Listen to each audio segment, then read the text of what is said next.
मंत्री ने कहा, जो उनका अभिभाषण रहा, उन्होंने आलोचना करी कि कम्युनिस्टों का कब्जा हो चुका है कांग्रेस पर।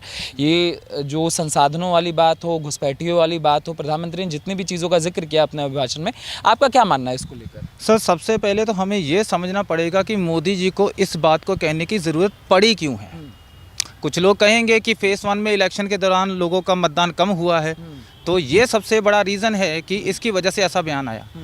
लेकिन अगर इसकी गहराई में जाएं तो जो बात उन्होंने कही, कि उन्होंने नई बात कही है, अगर थोड़ा सा पीछे चलें और थोड़ा ज़्यादा चलते हैं, लगभग 10 साल पहले, 8-10 साल पहले जो पूर्व प्रधानमंत्री थे सरदार मनमोहन सिंह जी, उनका बयान मुझे आज भी याद है, जो उन्होंने वीडियो में बोला था कि इस देश के संसाधनों के ऊपर पहला जो हक है वो मुसलमानों का है। तो मैं यही समझना चाहता हूँ, मुझे कोई दिक्कत नहीं है, लेकिन मुझे थोड़ा उसका एक फैक्ट जानना, उसका रीज़न क्या है। ये बात जो आप किस आधार के ऊपर कह रहे हो, इसका बेस क्या है? अगर आप कह रहे हैं उनका पहला हक है, चलिए थोड़ा सा विश्लेषण करते हैं। जिसको आप माइनॉरिटी बोलते हैं, मैं उसे सो कॉल्ड माइनॉरिटी बोलता हूँ। अब क्यों? कनाडा, ऑस्ट्रेलिया जैसे देशों की आबादी 6-6, 7-7 करोड़ है, इनकी आबादी 14.2 करोड़ है। तो भैया इतनी आबादी में 2-2 देश तैयार हो जाते, तो माइनॉरिटी रहे कहाँ? माइनॉरिटी हमें उनको रखेंगे जिनकी आबादी, जैसे एग्जांपल देता हूँ मैं आपको, जैन कम्युनिटी है 0.4%, ठीक है, पारसी है 0.006%, सिख है 1.7%, बुद्धिस्ट है 0.7%। और अगर इनकी उपलब्धियों की बात करूं तो जैन सबसे पढ़ी लिखी कम्युनिटी है, 86% पढ़े लिखे हैं। सबसे अमीर माइनॉरिटी, सबसे अमीर माइनॉरिटी की बात करूं तो पारसी सबसे अमीर माइनॉरिटी में से आते हैं। सबसे एंटरप्रेन्योर जिनके सबसे खुद के बिजनेस रन करे, उसमें सिख पहले हुआ। अब बात करते इनकी, अगर इतिहास में जाएं तो जब देश का बंटवारा हुआ था 565 रियासतों में ये देश बटा हुआ था। सही, ठीक है सर।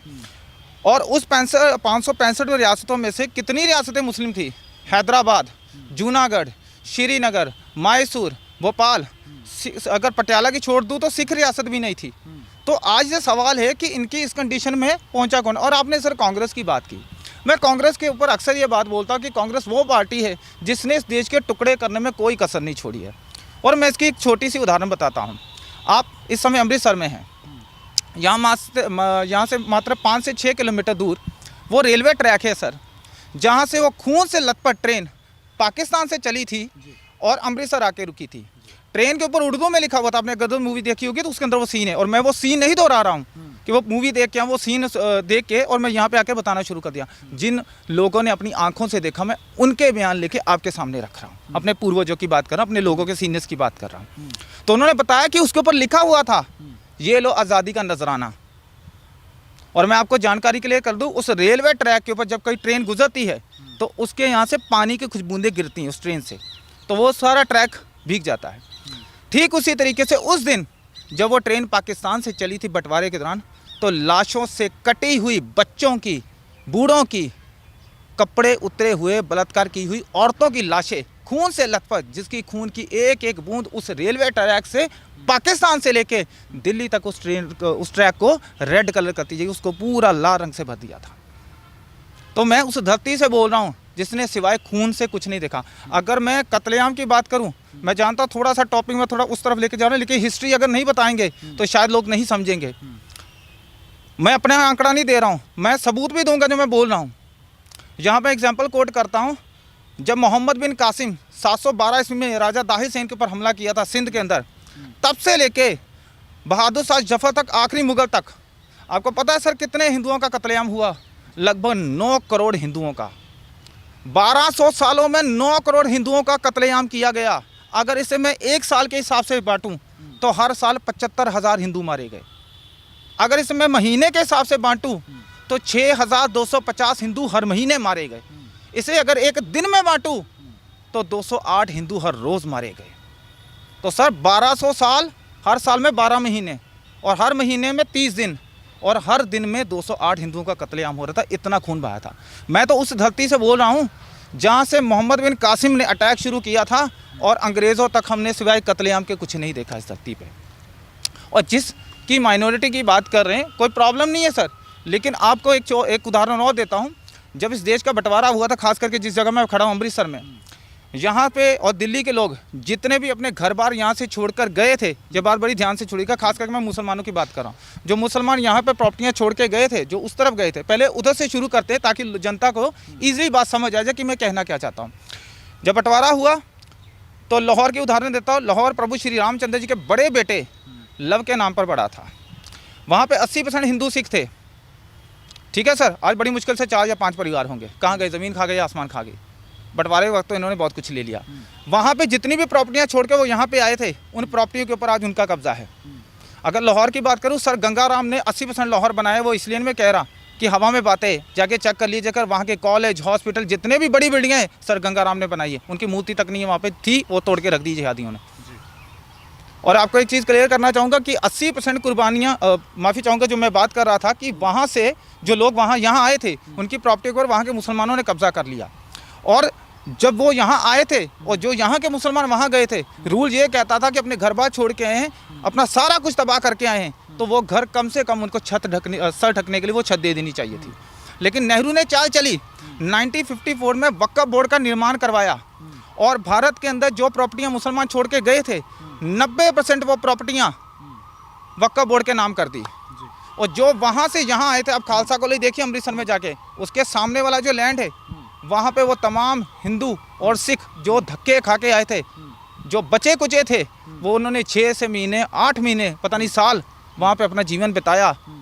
भीषण गर्मी झेली, भीषण सर्दी झेली, ना कपड़े थे, ना खाने को था, और इधर शपथ ग्रहण चल रहा था। और कांग्रेस ने उसके अंदर और तेल डाला। 1995 के अंदर वक्फ बोर्ड के लिए वक्फ एक्ट बना दिया, ताकि आप किसी भी लैंड के ऊपर दावा ठोकिए वो आपका हो जाएगा। और 2013 जाते जाते सरदार मनमोहन सिंह की सरकार जब गई तो उनको अनलिमिटेड पावर दे दी, ताकि आप किसी भी लैंड के ऊपर दावा ठोक दिए। और सबसे शर्म की बात देखिए, अगर कोई वक्फ बोर्ड वाला आपकी प्रॉपर्टी के ऊपर दावा ठोकता है तो आप कोर्ट नहीं जा सकते हो, और जिसके यहाँ जाना है उसका जज भी उस कम्युनिटी से होगा, वकील भी उस कम्युनिटी से होगा, कार्रवाई करने वाले भी सारी उस कम्युनिटी से होंगे। तो बताइए सर क्या है ये, किसने किया? ये कांग्रेस ने किया। तो ये जो माइनॉरिटी की बात कर रहे हैं सर, उस माइनॉरिटी के पास इस समय वक्फ बोर्ड की बात करूं तो 8 लाख वर्ग किलोमीटर का लैंड उनके पास है। भारत के 30वें नंबर पे उनके पास लैंड है। फिर भी अगर आपकी माइनॉरिटी के लोग धक्के खा रहे हैं, कोई गमले बेच रहा है, कोई कुल्फी बेच रहा है, तो फिर सर उसके लिए आपका कसूरवार है। कांग्रेस ने तो देने में कोई कसर छोड़ी नहीं इन लोगों को। मैं घुसपैठियों का जिक्र करना प्रधानमंत्री का, सर बांग्लादेशी, रोहिंग्या, मुसलमानों का मुद्दा कोई नया नहीं है। मोदी जी को चले साइड पर रखते हैं। इसका पहली बार जिक्र तो सरदार मनमोहन सिंह ने खुद कहा था। उन्होंने कहा था, आप जाके यूट्यूब पे चेक करिए, उनके बयान आई थिंक आज भी होंगे, आर्टिकल भी मिल जाएंगे। उन्होंने कहा था कि बॉर्डर से उस तरफ लोग घुस रहे हैं, घुसपैठ कर रहे हैं, और ये भारत की डेमोग्राफी को इंटेंशनली चेंज किया जा रहा है, सो दैट कि इस भारत को दारुल अमन से दारुल हर्ब तो बना दिया, अब दारुल हर्ब से दारुल इस्लाम बनाना चाहते हैं। इस कंट्री का इस्लामीकरण में विपक्ष जो है वो बहुत बड़ा कंट्रीब्यूशन कर रहा है। कह रहे हम तो ऐसा कुछ करना नहीं है, हमारे तो ना मैनिफेस्टो में ना कुछ है, ये तो मोदी जी को डर लग रहा है, हार के डर के चक्कर में, ध्रुवीकरण के चक्कर में सारी चीज़ें हो। अच्छा, इनको लगता है मोदी जी ने ये सब किया है, ठीक है। मुझे एक चीज़ बताइए, अभी मैं पहले एक बयान सुन रहा था इनका, ये कह रहे थे जी हम जब सत्ता में आएंगे तो सीए को हटा देंगे, ठीक है। क्या आपने कभी कांग्रेस को वक्फ बोर्ड को हटाने की बात करते हुए देखा? ये कहते हैं ना हम संविधान के संरक्षण हैं, हम संविधान को बचाएंगे, तो संविधान में आर्टिकल 44 लिखा है यूनिफॉर्म सिविल कोड आना चाहिए, आप लाएंगे? अब तो संविधान बचाने वाले, वो तो संविधान तोड़ने वाले। तो बचाने वालों से सवाल कर रहा हूँ। कॉन्स्टिट्यूशन के आर्टिकल 48 में लिखा हुआ है कि गांव होते के ऊपर कानून बनना चाहिए, तो बनाएंगे? तो किस पार्टी की बात कर रहे हैं सर? जिसने पंजाब का टुकड़े टुकड़े कर दिए, जिसने बंगाल के टुकड़े टुकड़े कर दिए, जिसने इतना कत्लेआम किया कि मैं उसको गिनती में नहीं बता सकता। अभी जो मैंने आंकड़ा दिया थोड़ी देर पहले, कितने लोग मारे गए, अब मैं सबूत देता हूँ इसका। विल डोरेंट की किताब पढ़ लीजिए, वो विल डोरेंट आरएसएस से नहीं है, बीजेपी से नहीं है, अमेरिका राइटर है, 15 किताबें लगभग लिख चुका है, उसकी किताब पढ़िए।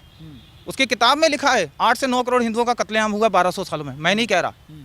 और एक चीज़ और बता दूँ, आप उस पार्टी की बात करें जो 22 तारीख को राम मंदिर के कह रहे हैं कि ये बीजेपी का इवेंट है, हम नहीं जाएंगे, तो क्या प्रभु श्री राम जी बीजेपी के हैं? बीजेपी जब नहीं भी थी 1980 में, उससे पहले राम जी को मानने वाला कोई नहीं था। मेरे दादाजी मानते थे, तब तो बीजेपी नहीं थी। मेरे परदादा जी मानते थे, तब तो बीजेपी नहीं थी। मेरा बाप जब पैदा हुआ तब भी बीजेपी नहीं थी। तो वो तो सारे राम राम करते आ रहे हैं, तो क्या बीजेपी के सिर्फ राम जी हैं? और हाँ, विरोध करें भी क्यों ना, ये तो वही पार्टी है ना। जिनके पहले प्रधानमंत्री पंडित जवाहरलाल नेहरू 19 सितंबर, डेट बता रहा हूँ ध्यान से सुन लीजिएगा, 19 सितंबर 1959 को बाबर की दरगाह के ऊपर गए थे अफगानिस्तान सिर झुकाने के लिए। उसके बाद अब सबूत भी दे रहा हूँ, इंदिरा गांधी 1968 किताब बाय नटवर सिंह, उनके जो उस समय के विदेश मंत्री थे, उनकी किताब पढ़ लीजिए। वंस आई थिंक किताब का नाम है one life is not enough. उस किताब के अंदर एक पैराग्राफ है, उस पैराग्राफ के अंदर इंदिरा गांधी के बारे में उन्होंने क्या लिखा कि जैसे वो बाबर की दरगाह से, दरगाह नहीं बोलूँगा, उस कब्र से जैसे वो झुक के आई, तो उन्होंने एक इंग्लिश में लाइन बोली, वो क्या था, I have had the brush with our history. इसका हिंदी में अनुवाद कर देता हूँ। इसका मतलब है कि आज मेरा सामना मेरे इतिहास से हुआ। कौन से इतिहास से की बात कर रहे हैं? आपका बाबर से क्या लेना देना है? फिर 1976 के अंदर इंदिरा गांधी और राजीव गांधी फिर गए, और उसके बाद 2005 के अंदर ये राहुल गांधी दोबारा से बाबर के उस टॉम पे गए। तो इनकी 4 जनरेशन बाबर के सामने झुक चुकी हैं, लेकिन इनकी 4 में से एक भी जनरेशन का एक भी बंदा आज तक अयोध्या नहीं गया। और किस ये अभी बात कर रहे हैं, 2007 में एफिडेविट दिया था इन्होंने कोर्ट में कि राम एक काल्पनिक पात्र है, राम का कोई वजूद नहीं है। किसने दिया था? इसी पार्टी ने दिया था ना। शर्म आनी चाहिए उन लोगों को जो आज इनको वोट डालते हैं। आज हिंदू, सॉरी टू से, सच्चाई बोल रहा हूँ, मैं खुद हिंदू हूँ, लेकिन को बोलूँगा वही जो सच है। मैं किसी को इम्प्रेस करने के लिए नहीं बोलता कि ये सच नहीं है कि दारू की बोतल के लिए, 500 के नोट के लिए आज हिंदू बिकता है। फ्री बिजली दे दो, फ्री पानी दे दो, फ्री सिलेंडर दे दो, खाने को फ्री दे दो, बस बिक जाता हूँ। वोट जहाँ बोलोगे डाल दूंगा। उसको राम से नहीं लेना था। ये सबसे बड़ा कारण है। 35,000 मंदिर टूटे हुए हैं और इनको क्या चाहिए? उसके ऊपर मस्जिदें खड़ी हैं। तो प्रधानमंत्री को क्यों आवश्यकता पड़ी ये सब बताने की? सर लोगों को भी पता है, और बताने की जरूरत इसलिए पड़ी क्योंकि जब शरदा के 35 टुकड़े हुए थे, लोग भूल गए। जब बदायूं में 2 बच्चों का कत्लेआम हुआ, छोटे छोटे बच्चों का, जिनको शायद दुनिया का भी नहीं पता, लोग भूल गए। जब महाराष्ट्र में कोहली जी का कत्ल हुआ, लोग भूल गए। जब राजस्थान में, अभी कर्नाटक में, अभी राजस्थान में जो कन्हैया लाल जी की हत्या हुई, लोग भूल गए। और बेंगलोर में जो नेहा का कत्लेआम हुआ लव जिहाद के नाम पे, वो भूल गए।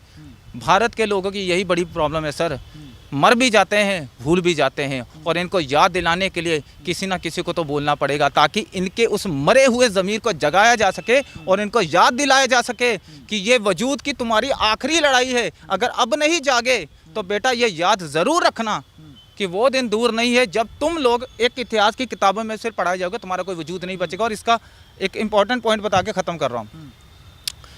दुनिया में 27 पुरानी सिविलाइजेशन थी, 25 ख़त्म हो चुकी है, जिसमें ग्रीक सिविलाइजेशन की बात करूँ, रोमन सिविलाइजेशन की बात करूँ, इजिप्ट की बात करूँ, मेसोपोटामिया की बात करूँ, बहुत सारी हैं। ठीक है, ओल्ड इजिप्शियंस की बात करूँ, माया से सिविलाइजेशन की बात करूँ, उसमें से 2 बची हैं। एक है भारतीय सिविलाइजेशन, एक है चाइनीज़ सिविलाइजेशन। और अगर इस लड़ाई को इस तरह, अगर अब हम नहीं जाकर, हमने उस पार्टी के खिलाफ कम से कम वोट नहीं किया जिसने हमें इस स्टेज पे लाके खड़ा किया है, तो सर सॉरी टू से, ये हमारे सनातनियों के आने वाले मात्र आखिरी 2 दशक होंगे। उसके बाद हमारा इतिहास सिर्फ और सिर्फ इतिहास की किताबों में पढ़ाया जाएगा। शायद इसी डर को ध्यान में रखते हुए मोदी जी को ये बात बोलने की